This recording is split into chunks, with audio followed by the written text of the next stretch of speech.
What's going on, everybody? This is Styx here with the Token Minorities, bringing you the weekly recap for Week 2 of the Global Battle Association. And joining me is actually a relatively new face to this segment, but not to others, and I will let him introduce himself right now. What is going on, GBA? I am the Confusion, and I am actually here replacing Monatui for the weekly recaps. As I'm sure most of you know, he has actually taken the spot of a coach, Gubtastic, changing his team name to the Tampa Bay Luxrays. Gub had to leave for whatever reasons, and Mono has replaced him, so I will actually be replacing Mono, and you will find a new replacement for me in Around the Rhyhorn. So, yeah. And let's go ahead and jump into the battles from this week. We are starting off with the Russia. I really have zero idea how to say that. It's probably some country in Asia. Donphan with Lars versus the Boston Red Sox, coached by Super Blah, aka Nick. Now, the Donphan brought Mesprit, Landorus Incarnate, Vaporeon, Aromatisse, Mega Alakazam, and Shaman, while Boston brought Skarmory, Kyurem Black, Mega Venusaur, Drapion, Jolteon, and Feraligatr. In the match, a scout-heavy early game led to a poke not even going down until turn 23. However, once Nick's Kyurem Black was finally able to break through, sub-Mega Alakazam from the Donphan was able to essentially get 3 kills as both Drapion and Skarm went down while Jolteon was put into Rock's range, with neither team having any means of hazard removal, so that thing was dead once it switched out. From there, the floodgates just opened with the rest of the battle, not even lasting as long as it took for the first Mon to get knocked out. Trading KO for KO, the undoubted turning point of the match, well, not even turning point, just the biggest turn of the match came when Landorus Incarnate crit the Feraligatr with Earth Power, who we had seen at this point to be agility and physical, knocking it out and ending the game. Without the crit, Feraligatr would have survived and would have set up an agility, enabling it to OHKO the rest of Lars's team. Yeah, the Kyurem Black posed such huge pressure, so it was just amazing to kind of see Lars play around that with Aromatisse and Vaporeon, but still, it broke through walls and opened up the door for the agility for Alligator later on, which could have worked. But definitely a key point in the match is Mega Alakazam's ability to scare out Kyurem Black and set up a sub, which allowed it to take care of the Drapion, which was one of Nick's few answers to the Mega. The Feraligatr set was such a smart bring on Nick's part and really could have swept, but Landorus was able to pick it off and finish the game. So it was definitely an iffy battle, and I'm by no means undermining Lars' skills, but this battle truly could have been taken by Nick if it weren't for that one single crit in the end, but it does happen. Yeah, I mean, I completely agree, and unfortunately, this is the first of more than likely many battles that will be decided by hacks. I know that some of the game's previous weeks were previous week were hacksy, but this one was the first match in which a game was completely decided by a single point of hacks. Agreed. It was a very interesting battle to see how they started off by kind of pivoting slowly around each other.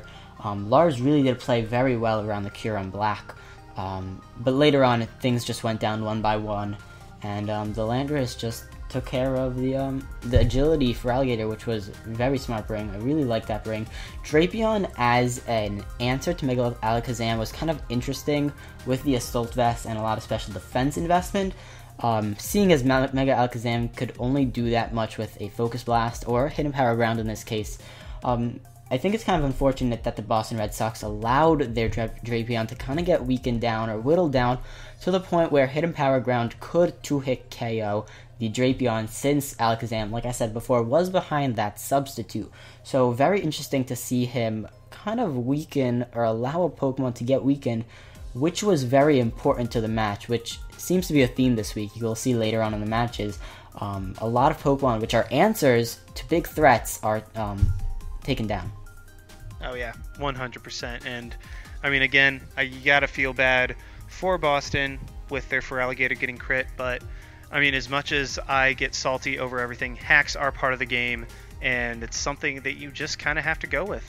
Yeah, absolutely. So let's jump right into our next game, which was the San Francisco Giants Geo versus the Utah Jasmine Cooper. Actually the first 6-0 of Season 6, right into Week 2. San Francisco Arcaniners brought Entei, Cresselia, Mega Absol, Nidoking, Zapdos, and Ditto, while the Utah Jasmine had Clefable, Mega Gallade, Greninja, Magnezone, Staraptor, and Gliscor. I actually think you are reading the San Francisco lineup from last week, because in this week, San Francisco reading it wrong. I am sorry.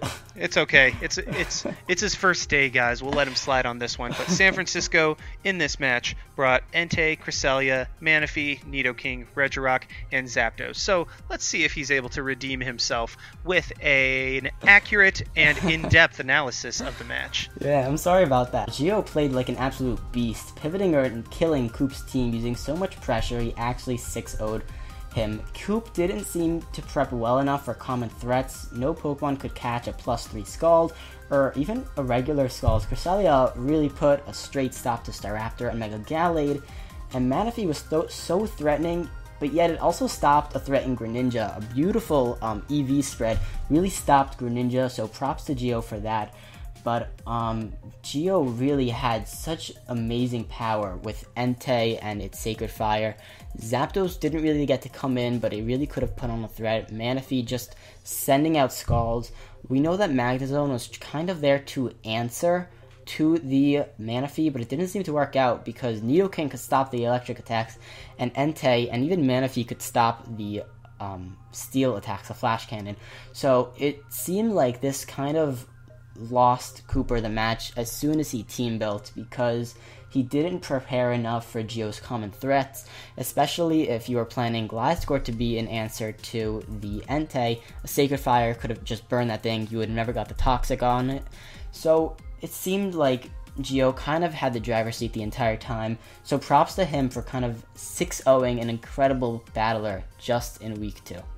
Yeah, and going off of that, it seemed like Coop tried to counter Gio's potential offense with offense of his own, but unfortunately he had Mons that just gave free switches and free turns into San Francisco's threats like Entei, Manaphy, and Nidoking, which you really can't do if you're trying to put offensive pressure on your opponent in order to be able to win the match. So, I mean, the Giante's namesake was able to put in a ton of work and had absolutely 0 switch-ins. I do not count Greninja as even a resist, because you don't resist something if you take 70 to 80% on the switch-in. That's just not how it is. And then the combination of special threats in Nidoking and Manaphy was just putting so much pressure on Utah, to the point where, I mean, this match just ended up really being a beatdown, plain and simple, as Utah had little to nothing for San Francisco's threats and was not able to apply enough pressure of their own to mitigate the inability to switch in. Yeah, definitely a battle of pressure. Cooper didn't really have the answers. He couldn't really gain any momentum. Gio had all the momentum on his side. He played super well, kind of pivoting his Pokemon and just attacking. And that was just big. He just attacked. And Cooper really didn't have that much to answer to it. So that definitely gave Gio the upper hand in allowing him to gain a 6-0 over Cooper. And a little side note, Regirock and Zapdos played the part of white boys on a basketball team and were just sitting at the end of the bench, ready for their coach to send them in, but unfortunately their coach never did. But they still won, so there's something there. But that being said, let's just go ahead and jump right on over to the Milwaukee Saucebucks, coached by Steve, versus the Pittsburgh Piratas and Tup. And I've said this before, I'll say it again, I really just see Patrats or some form of that whenever I look at the Piratas. So once I say that, I apologize in advance. But Milwaukee's team was Sandslash, Heliolisk, Slowbro, Golbat, Hariyama, and Heatran, while Pittsburgh's was Frostlass, Excadrill, Hippowdon, Rotom Heat, Tangrowth, and Mega Pidgeot. And from Team Preview, Milwaukee had an astonishing lack of Excadrill switch-ins, indicating that all Tup had to do was just weaken Milwaukee's team slightly to allow Excadrill to completely sweep later. That made preservation of Slowbro an absolute must for Milwaukee and really caused me to question the logic of staying in on turn 1 against a Frostlass, which, due to a crit, Slowbro was able to go down, which was unfortunate, and even from there Frostlass was able to take out a Heliolisk as well with Destiny Bond. So I mean, I really just question why you would leave your Slowbro in on a Mon that is known, even a standard set carries Shadow Ball. So I kind of just question why he would do that, but that really just opened the floodgates for Excadrill to come in and nab a very solid 3 kills. I just want to talk about Frost Ice because very, very important to the battle. The first 2 turns for Battle X were not great because Frost Ice, like you said, was able to kill the defensive monster Slowbro in just 1 hit and was able to take down Heliolisk with it. And that's really interesting to see Steve do because Heliolisk and Slowbro both played answers to offensive threats. Mega Pidgeot was there to attack, and Heliolisk was supposed to be the Assault Vest answer, while Excadrill was supposed to be stopped by the Slowbro, and in the first 2 turns, those Pokemon dropped like flies. So you could see why Tup kind of had a much easier time controlling Steve's team. Obviously, the Sandslash Swords Dance setup, taking advantage of the sand, was very smart and got to kill Hippowdon, and I think one more Mon got to play Tangrowth with the X-Scissor. So, good prep on Steve, just not great in the actual battle, which, you could see from time to time, but what can you do? Different things got to play around. I know Golbat could have been an answer for Excadrill, but Tup's team just put on way too much pressure for Golbat to roost up and live Excadrill's hits. So, that turned out to be a win for Tup and the Piratas. Yeah, and it was really kind of cool to see the I guess figurative little brother in Sandslash try to stand up to the older brother in Excadrill, but much in typical younger brother versus older brother fashion, I'm a younger brother, I can attest to this. You just end up getting put in a headlock and being forced to say uncle. So, it was... And I'm the older brother. Yeah, Sandslash was able to have its moment in the sun, but unfortunately Excadrill just came in and be like, oh, did somebody say Sandrush? And was able to clean up the game. For sure. Definitely an insane battle of weather. We do know that Tup also brought some sun. Didn't really get to play, but very interesting to see that could have been a potential bring. Moving right along, we have the San Francisco Arcaniners versus the New Orleans Pelipers. I'm gonna get the roster right this time. We have Mega Beedrill, Infernape, Milotic, Latias, Gardevoir, and Magneton up against Mega Lopunny, Reuniclus, Granbull, Escavalier, Landorus, Therian, and Gastrodon. Just initially, as these 2 childhood friends kind of battle it out, very interesting to see them come up against each other with brand new teams. Infernape just plays such a massive role in whittling down and destroying things. It just destroyed the Gastrodon, put a huge dent in Reuniclus, and kind of took care of Escavalier towards the end. Infernape was kind of standard, the special set was kind of standard on it. The New Orleans, was aware of it, but it's too powerful. That doesn't make it bad, and I say this all the time. Just because it's standard and just because it's obvious doesn't make it bad. If it's not broken, don't fix it. Infernape works really well, and it did, as we saw. Reuniclus was trying to switch in expecting a physical set. It was special. We also saw some very interesting sets from both sides, but I'm just highlighting the Arcaniners for now. We have Milotic with Rest, kind of taking advantage of Marvel Scale for Mega Lopunny. I think a great answer. Latias with Reflect type, being able to stop the Granbull and the Escavalier respectively, and Magneton having Magnet Rise instead of Hidden Power Fire, which could have been questionable, but either way was very interesting to see.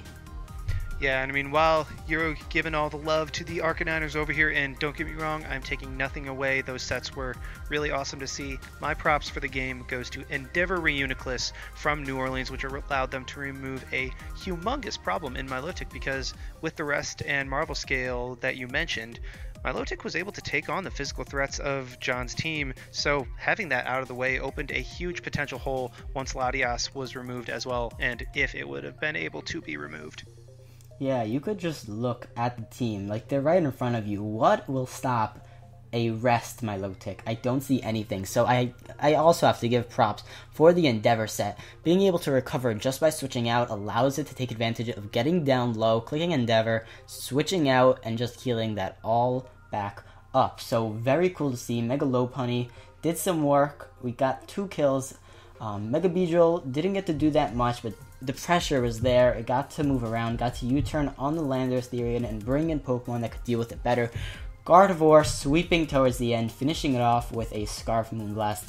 definitely did it in for the New Orleans Pelicans with a narrow 1-0 victory for the Arcaniners, but still an amazing match to see, and they both prepared and did very, very well this week. And let's not forget the double switch that led to Gardevoir being able to take home the game with the Scarf Moonblast.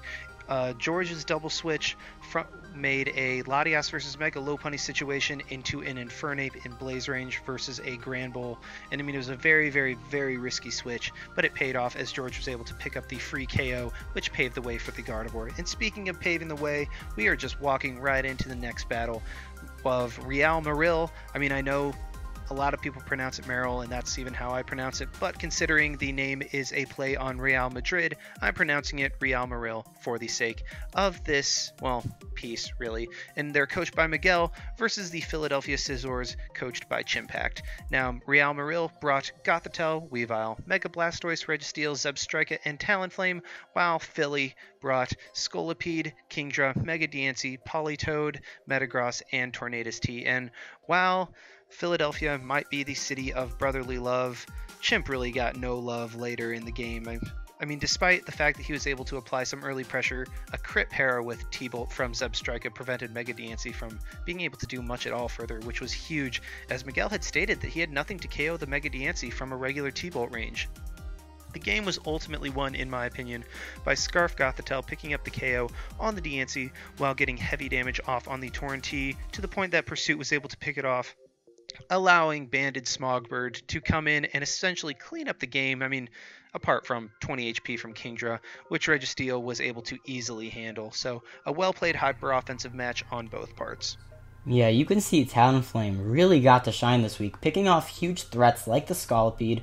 Kingdra, it got to really hurt and just picked off Politoed. Towards the beginning, Registeel got to set up the rocks, which is actually kind of good. It helped out. Scolipede didn't do that much damage, did pick up the Mega Blastoise after Metagross just went boom and exploded all over the Mega Blastoise, pretty much crippling it to the point where Scolipede could revenge kill it, which really brought Chimpact to expect the Talonflame to come in and revenge kill his Scolipede, in which he was saying that Cobra Berry would help him survive and the Rock Slide would kill it. But it happened to be that he was not factoring in, and he pretty much knew that the abandoned Brave Bird could have the potential to kill, landed the roll and did kill, which knocked out a huge speed boosting threat. Then right after that, we kind of have some things going downhill from there. Chimp was able to put on some last minute pressure by killing Zebstrika and the Revile with Mega Diancie and Politoed respectively, but again, Banded Talonflame really cleaned up Politoed, wrecked Kingdra, to where Reggie could just finish it off with Seismic Toss. Yeah, I mean, it really just came down to that at that point. Smogbird will be Smogbird, and while many people say that it is not particularly good in the draft format, I mean, it still showed that Banded Priority Brave Bird is nothing to scoff at, and I mean, that's really just what it came down to. I mean, I have admittedly hated Talonflame since it came out. I thought that it was a little bit too strong, and while it has plenty of checks and stuff like that, I still just, I mean, there's no denying its power, and I respect it, but you can't make me like it, so sorry, not really sorry. It's hard to also see the Philadelphia Scizors bringing their water core when you know that the Pokemon can, when you know that Talonflame can easily revenge those two. Brave Bird hurt. It's not like he only had Weavile's Ice Shard to deal with it, to deal with an outspeeding Kingdra. He had the Brave Bird. So knowing that Talonflame was still around, setting up, well, didn't really have a choice, but having the Rain with Kingdra didn't seem to work out for him this match. But hopefully, I am hopeful that it will work out in the future. Moving right along, we're going to jump into the San Jose Sharpedos, which is Tom versus the Tampa Bay Luxrays and your new coach Monotui. The San Jose Sharpedos are rocking out with their Mega Aerodactyl, Jellicent, Cobalion, Sylveon, Starmie, and Mamoswine, while the Luxrays are bringing Bronzong, Mega Manectric, Mandibuzz, Amoonguss, Azumarill, and Porygon Z. When you look at the game overall, you can't say that Tom didn't prep well. I can really say that Monotui outplayed his preparations and his Pokemon. The thing about this battle was that Tom's team played very one-dimensional jobs. Sure, Sylveon can destroy Mandibuzz and put hurt into Mono's team with Hyper Voice, but it was a very free switch-in into Bronzong and Amoonguss. Hidden Power Fire, in my opinion, was not the best bring on Sylveon, because think about it. How much damage is a non-offensive Sylveon going to do to a bulky Steel Grass type with a 60 base power move that's only 2 times effective and not stab? It's not doing anything, so I was very confused to see the Hidden Power bring. He could have brought Shadow Ball or Psyshock, depending on who it was predicting. Maybe he was trying to bring both, and that's why he brought Hidden Power Fire, but I don't think it was the best play. But some key plays were definitely Mamoswine being killed by Bronzong's Gyro Ball after a Colbur Berry. Also, Aerodactyl sleeping. Tom didn't have a good answer to Spore from Amoonguss. Most people in the Counter League format like to run a Assault Vest Amoonguss, but this time he brought Spore, and Tom was not that prepared, he realized mid-battle. Yet, Tom did seem to acknowledge in his battle that Mono did have a lot of the control and momentum because of Mono's defensive pivots being Amoonguss, Bronzong, and Mandibuzz, synergizing so well that Tom just couldn't gain the proper damage or really any momentum. Oh yes, of course. And while the beginning of the game was really just a war of attrition in which teams were scouting each other out and getting weakened before the first knockout was taken, I believe that the first knockout was actually the most significant, as Mono's Bronzong was able to take out Tom's Mamoswine with the Colbur Berry to sustain the knockoff and then kill it with a Gyro Ball, which Mamoswine was the only thing preventing Mega Manectric from being able to freely Volt Switch against Tom's team, which consisted of 3 Electric Weak Pokemon. And despite that being, in my opinion, the most significant knockout, the most significant turn of the match was when Azumarill was just able to come in, and the final nail in the coffin was the Citrus Berry on Azumarill. So while Mono really didn't get to utilize the Citrus Berry in the form of Belly Drum, Citrus Berry came through nonetheless to heal up Azumarill and let him clean up the rest of the game for a relatively straightforward 4-0. Yeah, Azumarill can do much more than just set up. It also just hits really hard. It has that stat priority and definitely helped out in this game, as we saw. Yeah, I completely agree. And even though it's illegal, I kind of wish that we could see the Paris Song Whirlpool Azumarill that was shown off, I believe, by Pokeaim in a live or something like that. But I really want to see that, so Game Freak, please make it legal. That being said, we are going to jump on over to the match that I actually have the most to say about, because I found it, actually this was probably my favorite match of the entire week, and that was between the Atlanta Hawluchas, coached by Fizz, and Newcastle United, coached by Fufu. Atlanta brought Mega Scizor, Salamence, Volcanion, Musharna, Electivire, and Rhyperior, while Newcastle brought Dragonite, Mew, Suicune, Crocodile, Crobat, and Klefki. From team preview, as weird as it may sound, it actually looked like Electivire would be able to put in a decent amount of work this game, as it had super effective coverage on the entirety of Newcastle's team, including potential Signal Beam from Mew, but let's be real, Thunderbolt or Wild Charge would be much stronger and much more useful. And surprisingly, for once in its life, Electivire did not disappoint and was able to give Atlanta some early momentum, leading to a Klefki getting absolutely roasted by a Fire Blast from Life Orb events on an over prediction, which eliminated the Spikes pressure that Fufu was able to apply early. However, Fufu got back into the game with a Life Orb Adamant Crocodile, catching Fizz off guard and allowing the removal of Rhyperior and Rocks, which kept Dragonite's Multiscale in for the rest of the battle. However, while this battle had no definitive turning point, I do think that a turn of significant consequence was after using Volt Switch with Electivire the first couple times he had it in, Fizz was able to predict the switch into Crocodile and nail that thing with a Flamethrower, taking it out and allowing free spamming of Volt Switch and T-Bolt against Fufu's team, who at that point had 2 Electric Weaks and a Dragonite who wanted to keep its Multiscale intact. However, despite all that, the MVP of this game was 4 Move Slot Syndrome, which won the game for Fizz, as Fufu's Suicune, who had been a pain all game long, was unable to carry Sleep Talk due to the other 3 slots, besides Rest, being too important, allowing for Mega Scizor to switch in and set up a free Swords Dance on the Suicune before taking it out. Yeah, I'd have to agree. Fizz actually predicted and played so well around Fufu's team, even though there were obviously some hacks. A few things to note: Megahorn on Rhyperior was a great idea, putting offensive pressure with a bulky Pokemon, and ultimately helped Fizz out when it came to dealing with Mew and Crocodile. Rhyperior is also allowed for other Pokemon to come in and finish off some kills, such as Volcanion and Electivire, allowing them to grab some kills. His team, Fu's team, also didn't do too well with dragon types. Obviously, Klefki is a primary response to most dragons, but it got obliterated by a Life Orb Fire Blast from Mence, and dropping Dracos was just all around threatening and really smart on Fizz's end.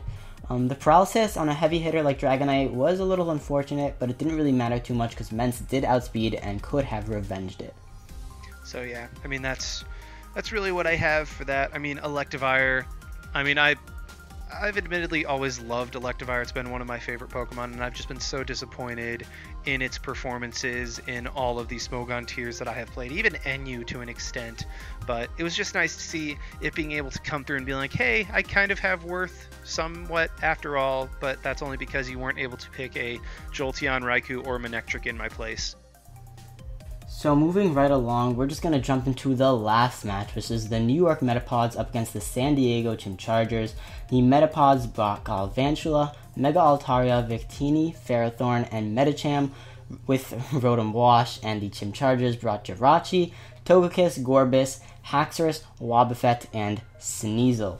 Now, this game was actually insane to see MV kind of take full control of the Metapods straight from turn 1 with those predictions. Sneasel not going for the taunt, instead knocking off the Galvantula and then pursue trapping it, being able to avoid the sticky webs. I think that was just great maneuvering around Dan himself, around the Galvantula. He played that super well, so props to him for avoiding getting the sticky webs up. He could have defogged them away with Togekiss, but that's not really what he wanted to do, so I think that was definitely great on his part. After that, just mix of Wobbuffet and Gorbis was just way too scary for Dan. Dan's weakness in this battle, and I feel like the reason he truly lost, was he was very afraid and on his tiptoes the entire time around a smash passing Gorbis and a Wobbuffet that could trap a couple of the Pokemon and kind of destroy them back with, Counter and Miracle respectively.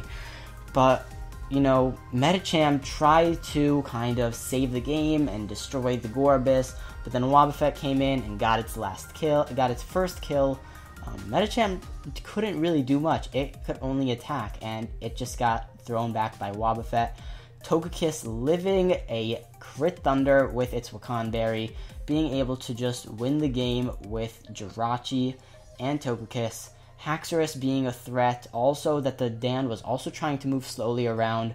Victini actually got a lot of kills, which is pretty cool, but at the same time, the Chimchargers just knew how to play around Dan, and I feel like that was his biggest advantage in this game. Yeah, I completely agree, and from team preview for me, it was clear that with a single Dragon Dance, San Diego's Haxorus was capable of sweeping through New York's entire team with super effective coverage being Low Kick, Poison Jab, and Earthquake, and then along with Dragon Dance, and that hits everything on New York's team super effectively. And before you go into the comments section and go, hey Sticks, that doesn't hit Medicham and Galvantula super effectively, look at their defenses respectively and tell me how they're going to take a +1 hit from a Haxorus. I consider that essentially super effective damage, but really for me, the game came down to how New York was able to handle their Ferrothorn, as it was their only, if not primary, check to many of San Diego's threats. And really, once that got weakened, the floodgates just got opened, as, Wobbuffet was able to take out a huge threat in Medicham, and I do give props to MV on this. I believe that he did bait out the Medicham and went for a Shell Smash with his Gorbis in order to bring that thing out and force it to stay in and go for an attack. So mad props to him on that, and it was really just kind of cool to see Togekiss tank a critical hit, super effective Thunder with a Wakan Berry and essentially shrug it off like it was nothing. And I would like to point out that I think all but potentially Jirachi, I'm not sure what the item on Haxorus was as it was not revealed, but the rest of MV's team had one-use items with Togekiss and the Wakan Berry, Gorbis and the White Herb, Wobbuffet and the Bug Berry, don't exactly remember what that is, and then Sneasel with the Focus Sash. So it was just kind of cool to see that MV, for being a relative newbie, is able to get in the swing of things pretty well in my opinion. Yeah, just a couple more notes. I just want to throw it out there that I did choose Wobbuffet. I did say that in my bold predictions, Wobbuffet would get more kills than Omega. So far, that's true. So I'm super hyped that MV got to kill something with Wobbuffet. Dan just said it so perfectly. Wobbuffet is good. Dan wanted to draft it. There's very little things that can just stand up against Wobbuffet.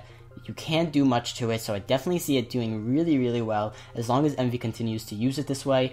Another thing is, Dan was so scared of a Dragon Dance Haxorus, a Shell Smashing Gorbis, that Haxorus didn't even have Dragon Dance. It just had all the coverage to hit the Metapod's team if you actually look at the team builder and the battle for the Chim Chargers, which I highly recommend you guys do before watching all these recaps. But it was just a crazy battle to see Dan kind of lose to the mind games, essentially. I definitely feel like that's what it was when it came to a couple important kills. But still an amazing performance from Dan. Dan, even though he's 0-2 right now and not having any wins, he is still an amazing battler, and that's just goes to prove how insane and competitive Season 6 of the GBA really is.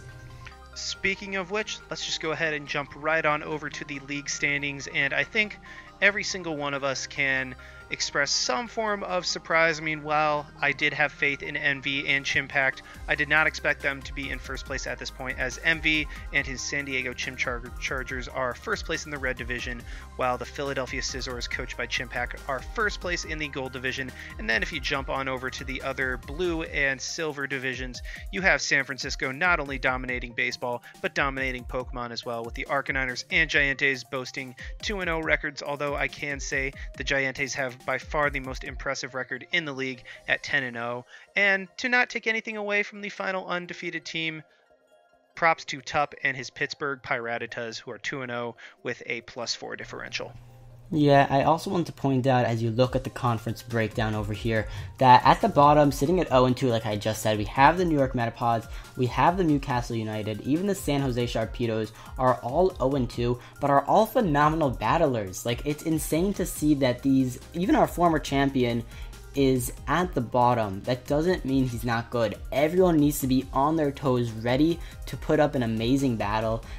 I hope you guys are super hyped for the rest of these weeks. Season 6 is looking to be an amazing, amazing season for the GBA. These matches are absolutely insane. The competition skyrocketed. So I, along with, I'm sure all of you guys, are very excited to see the rest of the weeks play out. Moving right along, we're just going to jump into the league leaders, the Pokemon that have gotten the most kills, which sitting at number 1 from MV and the Chim Chargers is Jirachi.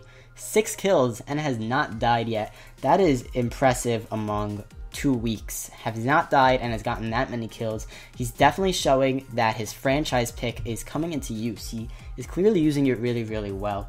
Right after that, we have the San Francisco Giantes and their Mega Absol. Same, they didn't bring him this week, but that sweep from last week is still holding them up at number 2. Then we actually have a 3-way tie with Mega Deontay, we have Mega Lopunny, and Salamence, all at 4 and 1 death. Really impressive to see, obviously, those Megas up there. After that, we have Infernape with 4 kills as well, and 2 deaths, and the rest are the same, with Claydol, Umbreon, Entei, and Mega Pidgeot with 3 kills. I don't know why Claydol and Umbreon are up there. They need to leave immediately, but for now, they're up there, so I guess we'll see how long that lasts. Yeah, and I find it absolutely ridiculous that... No. Sorry, I have to. I mean, as long as Mega Absol is top 3, I'm going to be making the bad puns. So, Gio, it's on you to keep me from making bad puns, or to keep me making bad puns. Completely up to you, but I was very disappointed that Mega Absol was not able to get 5 kills and 0 deaths this week, meaning that the dream of 60-0 is pretty much dead. And you know what else should be dead? That Claydol and Umbreon sitting in the top 10 of the MVP race. I mean, that just tells you that not only is this league crazy, but it also has to be very early in the season as well. And my favorite Pokemon in the top 10 has to be Infernape. I just think that thing has so much potential, and if played right, I think it could end up being a top 3 Pokemon by the end of the season. So, yeah, I think that's all we've got to say. As you can see on the screen, we do have our fan doc and our Twitter and website, so please go check those out. Follow us right here on the GBA channel. And yeah, that is all. Thank you very much for watching, guys. I am Styx, and I'm signing out right now. calm the confusion, and that's it.